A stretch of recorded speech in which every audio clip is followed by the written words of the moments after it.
मीडियावर ask me session केलं होतं। प्राजक्ताने चाहत्यांसोबत संवाद साधला। तिने चाहत्यांच्या प्रश्नांची उत्तरं दिली। या दरम्यान चाहत्याने तिला विविध प्रश्न विचारले। या दरम्यान तिने एका चाहत्याच्या एका प्रश्नावर उत्तर दिलं। या उत्तरातून तिने चाहत्यांना हिंट दिली आहे। आस्क मी सेशनमध्ये प्राजक्ताला वैयक्तिक तसेच प्रोफेशनल आयुष्याबद्दल अनेक प्रश्न विचारण्यात आले। आस्क मी सेशनमध्ये तिला चाहत्याने बिग बॉसमध्ये दिसणार का असा प्रश्न विचारला होता, तेव्हा त्यांनी त्याचं उत्तर नाही असं दिलं होतं। सेशनमध्ये तिला लग्न कधी करणार, तुझा नेमका क्रश कोणता, असे अनेक प्रश्न विचारण्यात आले।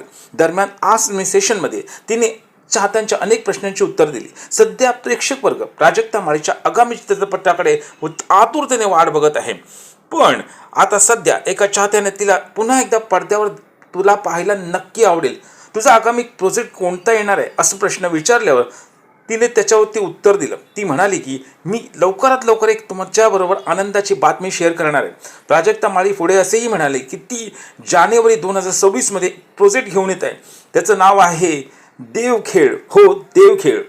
Zee5 ॲपवरील ही एक वेब सिरीज असेल आणि ही लवकरात लवकर चाहत्यांच्या भेटीसाठी येणार आहे आणि त्याचबरोबर आणखी काही प्रोजेक्ट देखील घोषणा करणार आहेत। तिने दिलेल्या माहितीनंतर चाहत्यांमध्ये आनंदाचं वातावरण पसरलं आहे। तुम्हाला या बातमीबद्दल काय वाटतं हे कमेंटमध्ये नक्की सांगा आणि भेटू पुढील व्हिडिओत। तोपर्यंत पाहत रहा